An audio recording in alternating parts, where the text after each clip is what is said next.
আমি গর্ভবতী, আমার বমি হয়, মাথা ঘুরে, তাহলে আমার রোজার বিধান কি? সিয়ামরত মহিলার দিনের বেলা পিরিয়ড শুরু হলে দিনের বাকি অংশ না খেয়ে থাকতে হবে, খেলে কি গুনাহ হবে? ফরজ সালাত আদায় না করে রোজা রাখে, তার রোজা রাখার যৌক্তিকতা কতটুকু? রোজা থাকা অবস্থায় উজুর সময় গড়গড়া কুলিও নাকে পানি দেওয়া যাবে কিনা? রোজা অবস্থায় স্ত্রীর কতটুকু কাছাকাছি যাওয়া যাবে? রোজা রাখা অবস্থায় স্বপ্নদোষ হলে রোজা থাকবে কিনা? রোজা রেখে ঠোঁটে পেট্রোলিয়াম জেলি ব্যবহার করা যাবে কিনা? রোজা রেখে মেহেদি নখে আর মাথায় দেওয়া যাবে কিনা? তারাবিতে আমরা যে দোয়া পড়ি এবং মুনাজাতে যে দোয়া করি এটা সুন্নাহ সম্মত কিনা? রোজা থাকা অবস্থায় হাতের বা পায়ের নখ কাটা যাবে কিনা? অসুস্থতার কারণে তারাবি যদি 20 রাকাত না পড়তে পারে তাহলে কত রাকাত পড়া উচিত?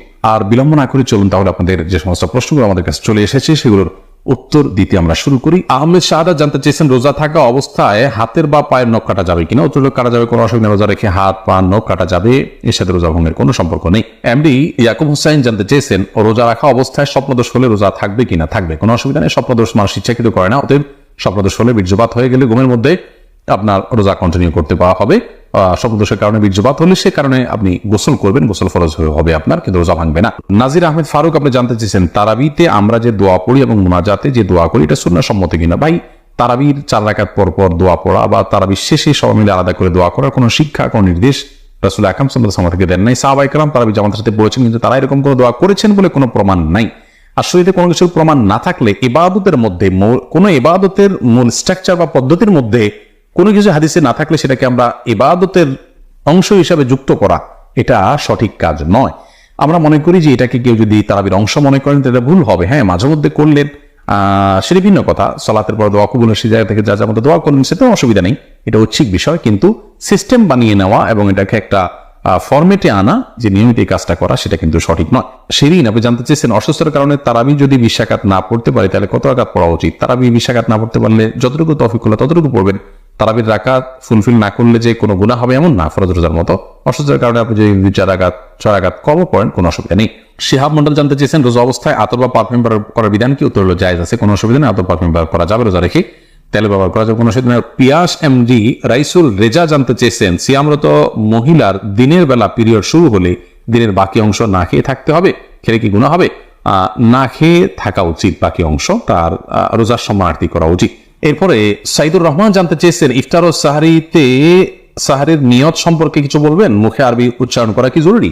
ভাই সাইদুর রহমান, নিয়ত হলো ইচ্ছা করার নাম। নিয়ত শব্দের অর্থ হলো ইচ্ছা করা, আর ইচ্ছা মানুষ মন দিয়ে করে। আমি ইচ্ছা করেছি অর্থাৎ আমি মনে মনে কোনো প্ল্যান করেছি, এটার নামে হলো নিয়ত করা। রোজার নিয়ত করতে হবে অন্যান্য সমস্ত আমলের মতো, ইন্নামাল আমালু বিন্নিয়াত, সমস্ত আমলের নিয়তের উপর নির্ভরশীল। নিয়ত না থাকলে কোনো আমলই গ্রহণযোগ্য হবে না। কিন্তু নিয়তের মানে এই না যে মুখে উচ্চারণ করতে হবে। শরীয়ত আমাদেরকে মুখে উচ্চারণ করে নিয়ত করার কোনো শিক্ষা দেয়নি, এবং রোজার জন্য আলাদা কোনো নিয়তের শিক্ষা আল্লাহ তাআলা দেননি। নামাজের ক্ষেত্রেও কোনো নিয়ত, রোজা মুখে নিয়ত করার কোনো শিক্ষা আল্লাহ তাআলা দেননি। অতএব আমরা মনে মনে আমি যে রোজা রাখছি এটাই আমার নিয়ত হিসেবে যথেষ্ট হবে। আপনি ভোর রাতে কেন খেতে উঠেছেন? রোজা রাখার জন্য উঠেছেন, এর মানে হলো আপনার রোজা রাখার ইচ্ছা আছে, বাস নিয়ত আছে। আলাদা করে সেটাকে মুখে উচ্চারণ করা আর কোনো নির্দেশ আমাদেরকে দেয়নি, কোনো প্রয়োজন নেই। এটাকে জরুরি মনে করলে একটা দোয়া বানাই দিচ্ছি আমরা, নাওয়াইতু আন আসুমা গাদান ইত্যাদি, এরকম দোয়া বানিয়ে নিলে সেটি বরং বিদআতে পর্যবেসিত হতে পারে যদি সেটাকে আমরা সুন্নাহ মনে করি বা রোজার জন্য গুরুত্বপূর্ণ বা জরুরি মনে করি। সারজুর রিমা এই আইডি থেকে আপনি জানতে চেয়েছেন রোজা রেখে ঠোঁটে পেট্রোলিয়াম জেলি ব্যবহার করা যাবে কিনা? ঠোঁটে যদি খুব বেশি ফেটে যায়, খুব বেশি বিরক্তির কারণ হয় তাহলে হালকা করে দিতে পারেন, কিন্তু আপনার একান্ত যদি ঠোঁট না ফাটে বা খুব বেশি কষ্ট না হয় তাহলে পেট্রোলিয়াম জেলি ঠোঁটের ব্যবহার খুব বেশি করে করলে আপনার সেটি আমাদের থুতুর সাথে ভেতরে যাবে, সে আশঙ্কা আছে। এই জায়গা থেকে এটি করা অনুচিত এবং অনুত্তম এবং করা যাবে না। বখতিয়ার করিম আপনি জানতে চেয়েছেন রোজা থাকা অবস্থায় উজুর সময় গড়গড়া কুলিও নাকে পানি দেওয়া যাবে কিনা? ভাই বখতিয়ার, খুবই গুরুত্বপূর্ণ একটা প্রশ্ন আপনি করেছেন। রোজা অবস্থায় ওজুর সময় গড়গড়া করা, কুলি করা, নাকে পানি দেওয়া, এগুলোর ব্যাপারে ইসলামের শিক্ষা দৃষ্টিভঙ্গি হলো যে নাকে পানি দেওয়া যাবে, খুব বেশি টান দেওয়া যাবে না জোর করে। আর গড়গড়া কুলি করবেন, কিন্তু খুব বেশি গলার ভিতরে নিয়ে গড়গড়া করবেন না, কারণ নবী সাল্লাল্লাহু আলাইহি ওয়াসাল্লাম বলেছেন যে ওয়া মাগমিদ ইল্লা আন তাকুনা সাইমান, তুমি গড়গড়া করেই কুলি করবে, কিন্তু রোজাদার হলে তখন করবে না, যেহেতু তোমার ভেতরে গলার ভেতরে পানি চলে যাওয়ার ভয় আছে, চলে গেলে সেক্ষেত্রে রোজা ভঙ্গ হয়ে যাবে। অতএব গড়গড়া করা রোজা অবস্থাতে অনুচিত, খুব গভীর গড়গড়া করা। খায়রুন নাহার জানতে চেয়েছেন রোজা রেখে মেহেদি নখে আর মাথায় দেয়া যাবে কিনা? রোজা রেখে হাতে, নখে ইত্যাদিতে মেহেদি দেওয়াতে কোনো অসুবিধা নেই। আবু বকর সানি আপনি জানতে চেয়েছেন শয়তানকে রমজানে বেঁধে রাখা হয় কিন্তু তারপরও নামাজে মনস্থির থাকে না, এর জন্য কি করতে পারি? শয়তানকে রমজানে বেঁধে রাখা হয় কিন্তু আমাদের মন বা প্রবৃত্তি যেটা আছে তাকে বেঁধে রাখা হয় না, অতএব সে তো আমাদেরকে মন্দ কাজের দিকে পরিচিত করে। আল্লাহ বলেছেন ইন্নান নাফসা লাম্মারাতুন বিসসু, মানুষের প্রবৃত্তি মানুষের খারাপ কাজের নির্দেশ দেয়। অতএব শয়তানই শুধুমাত্র যে এই কাজ করে তা নয়, সেই জায়গা থেকে আমাদের নফস বা প্রবৃত্তি আমাদেরকে কিন্তু ক্ষতিগ্রস্ত করে, সেটাকে নিয়ন্ত্রণ করা শিখতে হবে। মেহেদী হাসান মির্জা জানতে চেয়েছেন রোজা রেখে নাক বা কানের ড্রপ ব্যবহার করা যাবে কিনা। ভাই মেহেদী হাসান, রোজা রেখে নাকে ড্রপ দিতে পারবেন না, কারণ নাকে ড্রপ দিলে সেটা গলায় যেতে পারে। নবী সাল্লাল্লাহু আলাইহি ওয়াসাল্লাম বলেছেন ওয়ামাদমিদ ইল্লা আন তাকুনা সাইমান, তুমি কুলি করবে কিন্তু রোজাদার হলে গড়গড়া করতে যাবে না, কারণ গড়গড়া করলে ভিতরে পানি যেতে পারে। নাকে ড্রপ দিলে সেটা যেহেতু ভিতরে যেতে পারে, অতএব সেই জায়গায় এখানে নাকে ড্রপ দেওয়া যাবে না রোজা রেখে। কিন্তু কানে ড্রপ দিতে পারেন, চোখে ড্রপ দিতে পারেন, যে চোখের সাথে আপনার আমাদের গলার সম্পর্ক নেই, কানে ড্রপ দিতে পারেন, সেটারও সরাসরি সম্পর্ক নেই। যদি আপনি গলায় স্বাদ অনুভব করেন ড্রপ দেওয়ার পরে কানে বা চোখে, তাহলে সেক্ষেত্রে আপনি সে রোজা আবার রেখে দিবেন, কিন্তু নাকে দিতে পারবেন না, যেহেতু নাকে দিলে সেটা ভেতরে যায়। এবং হাসান করিম জানতেছেন রোজা অবস্থায় স্ত্রীর কতটুকু কাছাকাছি যাওয়া যাবে। রোজা অবস্থায় স্ত্রীর সাথে সম্পূর্ণ পাশাপাশি শোয়া যাবে, থাকা যাবে, এমনকি চুম্বনও করা যাবে, আলিঙ্গনও করা যাবে, কোনো অসুবিধা নেই। শুধুমাত্র স্ত্রীর সহবাস যেটি, সেটি করা যাবে না। সহবাসটা যাতে না হয় সেই জিনিসটি খেয়াল করতে হবে। লজ্জাস্থানের মিলন সেটি সরাসরি হারাম, বীর্যপাত না হলেও শুধু সম্মিলনটাই হারাম। এছাড়া আলিঙ্গন চুম্বন হতে পারে। আমাদের আয়েশা রাদিয়াল্লাহু আনহা বলেছেন যে নবী সাল্লাল্লাহু আলাইহি ওয়াসাল্লাম রোজা রাখা অবস্থায় স্ত্রীদের আদর সোহাগ তিনি করতেন, এটি জায়েজ আছে। তবে কেউ যদি সেটি করতে গেলে নিজেকে নিয়ন্ত্রণ করতে পারবেন না এমন আশঙ্কা হয়, তাহলে তার জন্য এটি করা জায়েজ নাই। শাকুল খান জানতে চেয়েছেন কেউ যদি ফরজ সালাত আদায় না করে রোজা রাখে, তার রোজা রাখার যৌক্তিকতা কতটুকু। তিনি রোজা রাখছেন, একটা ফরজ আদায় করতেছেন, এজন্য আমরা অবশ্যই তাকে অ্যাপ্রিসিয়েট করবো যে তিনি অন্তত একটা ফরজ আদায় করতেছেন। কিন্তু রোজা নামাজ না পড়ে রোজা রাখা মানে হলো যে তিনি লুঙ্গি না পরে আপনার গেঞ্জি পরার জন্য অস্থির হয়ে উঠেছেন। ব্যাপারটা এরকম হয়ে যাবে, গেঞ্জি পরাও দরকার কিন্তু লুঙ্গি পরার তার চেয়ে বেশি দরকার। অতএব নামাজটাকে সবচেয়ে বেশি গুরুত্বের সাথে দিতে হবে, তারপর তিনি রোজার জন্য চেষ্টা করতে হবে। নামাজ না পড়ে রোজা রাখা এটা হলো নামাজের গুরুত্ব বা সালাতের গুরুত্ব না বুঝার কারণে। আল্লাহ তাআলা আমাদের ভাইকে বোঝার তৌফিক দান করুন। ফারুক এনডিএস এআইডি থেকে আপনি ইউটিউব চ্যানেলে প্রশ্ন করেছেন, কোনো কারণে ফজরের নামাজ সকাল 10টায় পড়লে তেলাওয়াত আস্তে পড়বো নাকি জোরে পড়বো? ফজর যখন কাজা হয়ে গেছে, ফজর যেহেতু উচ্চস্বরে কেরাত ছিল, এটা যখন কাজা করবেন তখন আপনার স্বাধীনতা থাকবে। আপনি চাইলে উচ্চস্বরে পড়তে পারেন, কেরাত উচ্চস্বরে দিয়ে কাজা করতে পারেন, আর চাইলে নীরবে পড়তে পারেন। জান্নাতুল ফেরদৌস মৌ লিখেছেন যে মেয়ের বাবা মেয়ের খোঁজ খবর নেয় না, ভাই নেই, মামা চাচারাও অভিভাবক হিসাবে দায়িত্ব পালন করে না, এই মেয়ের বিয়ের ক্ষেত্রে অভিভাবক কে হবে? দেখতে হবে যে তার আর কে আছে। যেমন দাদা যদি থাকেন তাহলে দাদা অভিভাবক হবেন,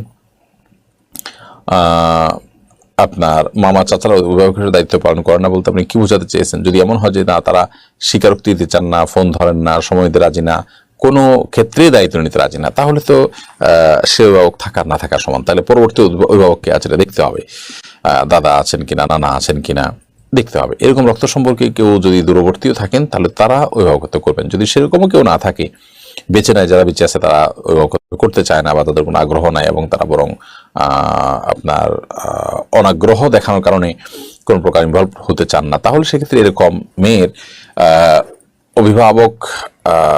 অভিভাবকত্ব করবেন স্থানীয় কোনো গণ্যমান্য ব্যক্তি, কোনো মসজিদের ইমাম, এরকম ব্যক্তি হয়ে তাকে বিবাহ দেওয়ার উদ্যোগ নেবেন। জান্নাতুল ফেরদৌস আপনি লিখেছেন লাইভটি প্রায় 60 পর্ব থেকে দেখছি, এখন পর্যন্ত একটি বাদ পড়েনি, আলহামদুলিল্লাহ অনেক কিছু শিখতে পেরেছি। আল্লাহ আপনাকে নেক হায়াত দান করুন। ভাই বোন জান্নাতুল ফেরদৌস, আল্লাহ আপনাকেও নেক হায়াত দান করুন, আমরা দোয়া করি। আর আপনি অনেকগুলো পর্ব দেখছেন, প্রায় 150 শতাধিক পর্ব দেখছেন, এটি জেনে আমাদের খুব ভালো লাগলো। জাযাকুমুল্লাহ খাইর। আল্লাহ আমাদের সবাইকে হেদায়েতের উপর রাখুন। সালমান ফার্সি লিখেছেন আসুন্নাহ ফাউন্ডেশনের সদস্য হব কিভাবে? আসুন্নাহ ফাউন্ডেশনের সদস্য হওয়ার জন্য আসুন্নাহ ফাউন্ডেশনের যে ওয়েবসাইট আছে, সেই ওয়েবসাইটে গিয়ে আপনি সদস্য হতে পারবেন।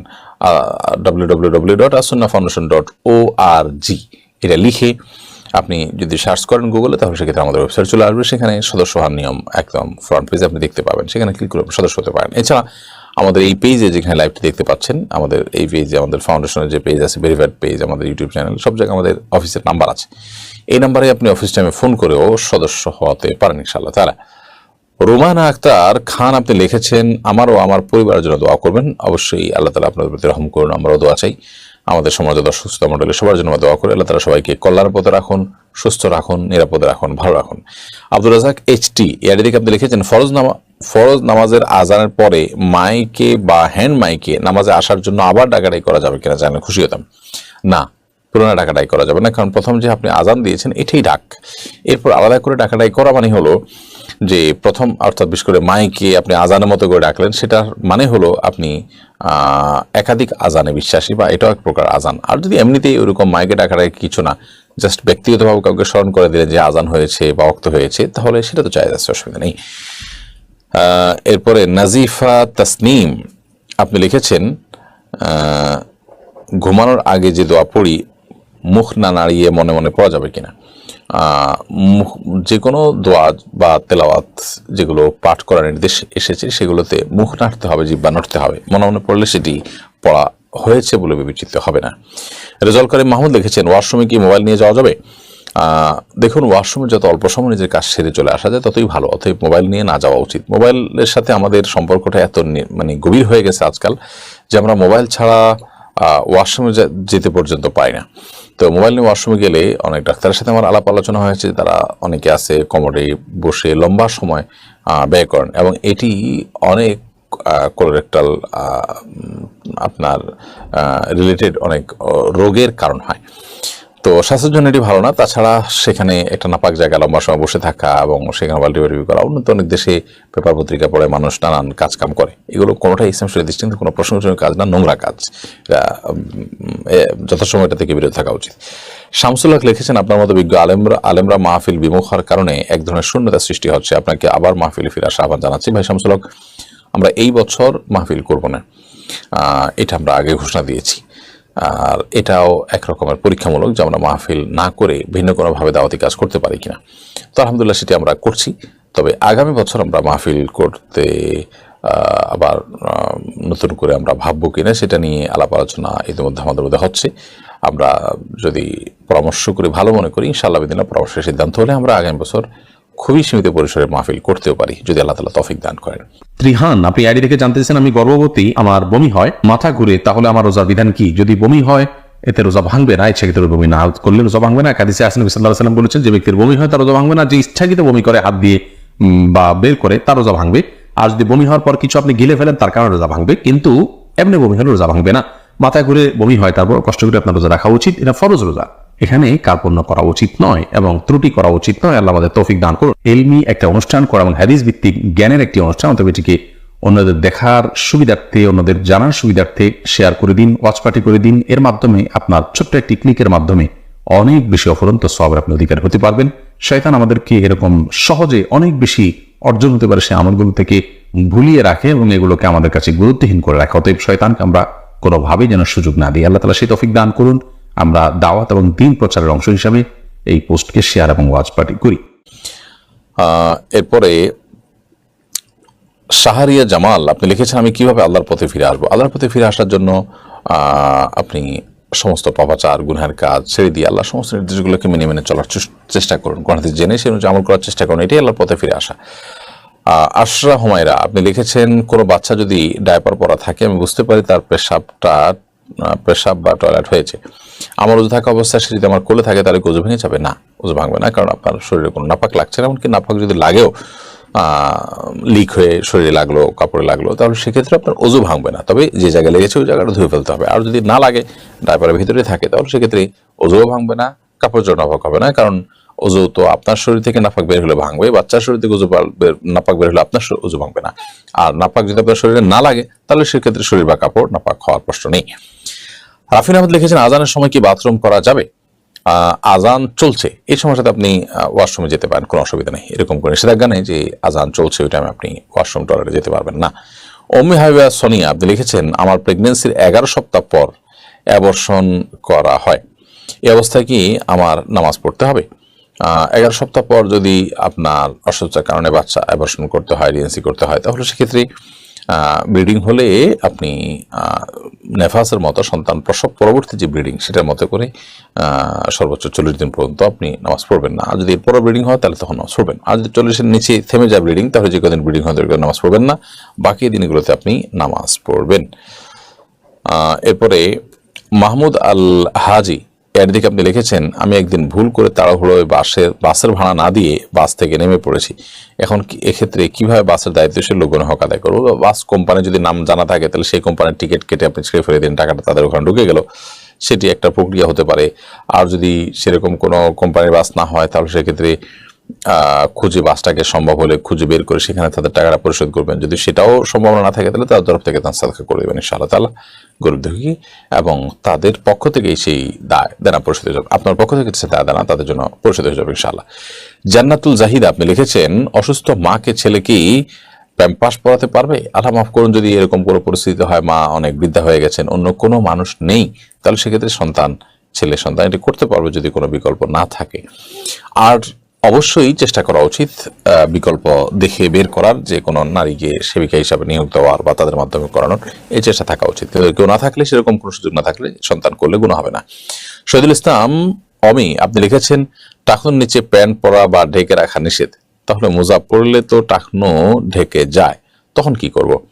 টাকনুর নিচে প্যান্ট লুঙ্গি ইত্যাদি পরা নিষেধ, মোজা পরা নিষেধ নয়। মূলত যে পোশাকটা থাকেই টাকনুর নিচে বা টাকনু সহকারে নিচের দিক থেকেই পরা হয়, ওটা টাকনু ঢেকেই তারপরে আপনার মানুষের শরীর আবৃত করে, সেটা অসুবিধা নেই। যেমন মোজা হতে পারে, এমন কিছু পায়জামা আছে যেগুলা নিচের দিক থেকে পরে আপনার উপর দিকে উঠে, অর্থাৎ আপনার পায়ের পাতা সহকারে যেগুলো ঢেকে থাকে, যেমন কোনো কোনো পায়জামা আছে, কোনো কোনো সেট আছে, এরকম অনেকে ডিউটিতে এরকম পড়ে, সেগুলোর কথা ভিন্ন, সেগুলো মোজার মতোই। বাট যেগুলোতে আসলে উপর দিক থেকে নিচে যায় এবং সেটা আপনার টাকনুর নিচে ঝুলে থাকে, সেগুলো কিন্তু নিষিদ্ধ। অতএব সেই হিসাবে লুঙ্গি, কাপড়, চাদর এগুলো সাধারণত হারাম।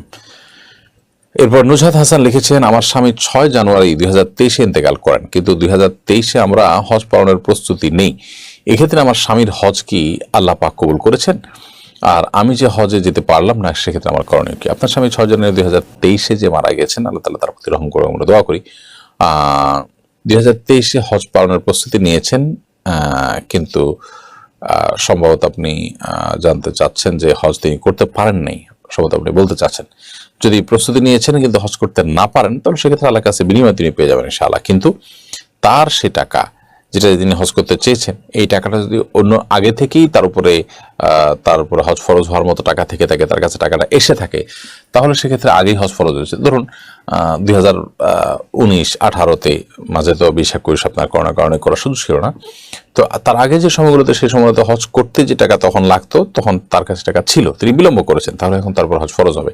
বিধায় এখন তিনি যদি মারাও যান, তাহলে তার সে সম্পদ থেকে, তার পক্ষ থেকে হজ করা দেওয়ার উদ্যোগ গ্রহণ করা উচিত। আর আপনার কোনো মাহরাম সাথে থাকলে, তাকে নিয়ে হজ করার সুযোগ থাকলে আপনি অবশ্যই করবেন। আর যদি সেরকম কোনো লোক না থাকে, তাহলে সেক্ষেত্রে আপনার উপরে আপনার হজ করা ফরজ হবে না, অর্থাৎ সেক্ষেত্রে আপনি হজে যেতে পারলেন না যদি কোনো মাহরাম না থাকে, কারণ মাহরাম ছাড়া হজ যাওয়া জায়েজ নাই, সেক্ষেত্রে আপনি নিজে হজ করতে যাবেন না। হৃদয় খান লিখেছেন, আমি সৌদি আরব প্রবাসী, ডিউটি কারণে ফজর নামাজ পড়তে একটু সমস্যা হয়, তাই আমি তাহাজ্জুদের নামাজ পড়ার পর ফজর নামাজও পড়ে ফেলি, তাতে কি আমার নামাজ হবে?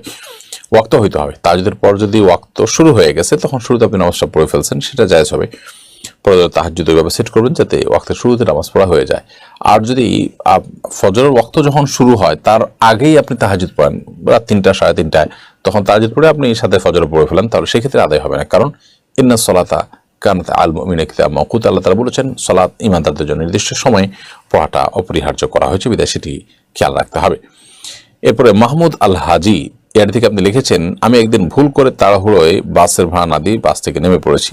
আমরা আপনার প্রশ্নের উত্তর ইতিমধ্যে দিয়েছি, সম্ভবত দ্বিতীয় দফা আপনি প্রশ্ন আমাদের কাছে করেছেন, একটু লক্ষ্য করলে আপনার প্রশ্ন উত্তর পেয়ে যাবেন ইনশাআল্লাহ তাআলা। এমডি সালমান হোসেন লিখেছেন, আমাদের এলাকার মানুষগুলো অতিরিক্ত মাজার পূজার মতো শিরক করে, আমার এগুলো ভালো লাগে না, করণীয় কি? তাদেরকে তাওহীদের গুরুত্ব বোঝাবেন, তাওহীদের গুরুত্ব বুঝে আসে এরকম বই পুস্তক তাদের মধ্যে বন্টন করবেন, বিশেষ করে তরুণদেরকে, শিক্ষার্থীদেরকে টার্গেট করে করে। এরপরে কিছু লোক তৈরি করলে তাদের মাধ্যমে সমাজে আপনি সচেতনতা তৈরি করতে পারবেন, সেই সাথে আল্লাহর কাছে দোয়া করবেন। মোহাম্মদ রেদওয়ান ইসলাম তানিম লিখেছেন, হাফহাতা টি শার্ট পরে নামাজ পড়লে কি নামাজ আদায় হবে? হাফহাতা টি শার্ট পরে নামাজ পড়লে নামাজ হয়ে যাবে, কিন্তু সাধারণত এমন পোশাকে নামাজ পড়া উচিত না যে পোশাক পরে আপনি কোনো মান্যগণ্য ব্যক্তির সঙ্গে সাক্ষাৎ করতে যাবেন না। আল্লাহ রাব্বুল আলামিন কোরআনে কারিমে বলেছেন, ইয়া বানি আদম খুযু যিনাতাকুম ইনদা কুল্লি সালাহ, হে আদম সন্তান, তোমরা প্রত্যেক নামাজের সময় সৌন্দর্য বা শোভা এটা গ্রহণ করবে। তাবিয়া জামাল তিথি এর থেকে আপনি লিখেছেন, আমার বাবা 3 বছর যাবৎ ক্যান্সারে আক্রান্ত, আমাদের অর্থনৈতিক অবস্থা খারাপ, আমার আম্মু তার বাবার বাড়ি থেকে কিছু টাকা পেয়েছেন যাতে জাকাত হয়।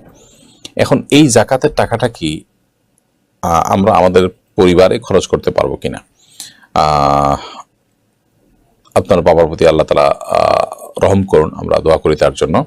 আপনার অর্থনৈতিক অবস্থা খারাপ হওয়ার কারণে বাবার বাড়ি থেকে যে টাকা পেয়েছেন, সেই টাকার যে জাকাত হয় সেটা আপনার বাবাকে তিনি দিতে পারেন, যেহেতু স্বামী জাকাতের টাকায় স্ত্রী খেতে পারেন। তো স্বামীর কে দেওয়ার পর স্বামীর পক্ষ থেকে ভরণ পোষণের অংশ হিসাবে সন্তানদের জন্য, সংসারের জন্য এটা খরচ হতে পারে। তবে আপনারা নিজেরা যদি অ্যাডাল্ট হয়ে থাকেন এবং আপনাদের যদি উপার্জন করার সক্ষমতা থাকে এবং আপনারা যদি জাকাতের হকদার না হয়ে থাকেন, তাহলে মানে সব মিলিয়ে আপনাদের জন্য এটা জাকাত হিসাবে গ্রহণ করা জায়েজ হবে না। কিন্তু আপনার বাবাকে আপনার মা জাকাত হিসাবে দিতে পারে, এরপর আপনার বাবার তরফ থেকে সন্তান সন্ততি এবং পরিবারের জন্য এটা খরচ করা যেতে পারে। এমডি আলামিন ইসলাম আপনি লিখেছেন, একাকী ফরজ নামাজের সময় তেলাওয়াত জোরে জোরে না পড়লে কোনো সমস্যা হবে কিনা? না, একাকী যখন আপনি উচ্চস্বরে পড়ার যে নামাজগুলো ফজর এবং এশা মাগরিব, সেগুলো যদি আপনি আস্তে আস্তে করার পড়েন কোনো অসুবিধা নেই, চাইলে উচ্চস্বরে আপনি পড়তে পারেন। অতএব ব্যাপারটা এরকম না যে একাকী পড়লেও আপনাকে উচ্চস্বরেই পড়তে হবে, বাধ্যবাধকতা আছে, এরকম না। এরপর রিফাত হোসেন লিখেছেন, জেনে শুনে শারীরিক সম্পর্কে লিপ্ত থাকা মেয়েকে বিয়ে করা জায়েজ হবে কিনা? যে মেয়ে হারাম সম্পর্কে লিপ্ত তাকে আপনি বিয়ে করবেন কেন? আল্লাহ বরাবর নেককার জীবনসঙ্গিনী গ্রহণ করতে আমাদেরকে নির্দেশ করেছেন। অতএব হারাম সম্পর্কে লিপ্ত, অবৈধ সম্পর্কে লিপ্ত কোনো মেয়েকে, কোনো ছেলেকে, কোনো গুনাহে লিপ্ত কোনো মেয়েকে বিয়ে করা, কোনো ছেলেকে বিয়ে করা মানে ফাসিক এবং আল্লাহর অবাধ্য এবং খারাপ মানুষকে বিয়ে করা, যেটা অনুচিত কাজ, সেটি আমাদের লক্ষ্য রাখতে হবে। এনজে জেরিনি এদিকে আপনি লিখেছেন, অনেক সময় দেখা যায় গুগলের নির্দিষ্ট স্থানে সূর্যোদয়ের যে সময় দেওয়া থাকে তার পূর্বেই বাইরে আলো ফুটে যায়, তখন কি গুগলের সময় যে নামাজ পড়লে নামাজ হবে, নাকি বাইরে আলো ফুটে গেলে তখন নামাজ হবে না? দেখুন, আলো ফুটে গেলেই কিন্তু সূর্যোদয় হয় না, এটি আমাদের মাথায় রাখতে হবে। সূর্যোদয় এক জিনিস আর আলো ফুটে যাওয়া আরেক জিনিস। যদি এমন হয় যে অনলাইনে যে টাইম দেওয়া আছে তার আগে আপনি দেখতে পাচ্ছেন যে সূর্য উদয় হয়ে যাচ্ছে, তাহলে সেক্ষেত্রে ডেফিনেটলি আপনি যেটা দেখেছেন সেটার উপরে আমল করবেন। গুগলকে আপনি এক্ষেত্রে প্রায়োরিটি দিবেন না। গুগলের তথ্যের চাইতে আপনার চোখে দেখা যে বিষয়টা সেটাকে আপনাকে প্রায়োরিটি দিতে হবে। আর যদি ব্যাপারটা এরকম হয় যে না সূর্য ওঠে না, জাস্ট আলো হয়ে গেছে, তো আলো হওয়ার সাথে সূর্য ওঠার সম্পর্ক ওইভাবে না যে আমার মনে করি যে আলো হওয়া মানেই হলো সূর্য উঠে যাওয়া। সূর্য উঠার একটু আগে থেকে অনেক সময় আলো শুরু হয়।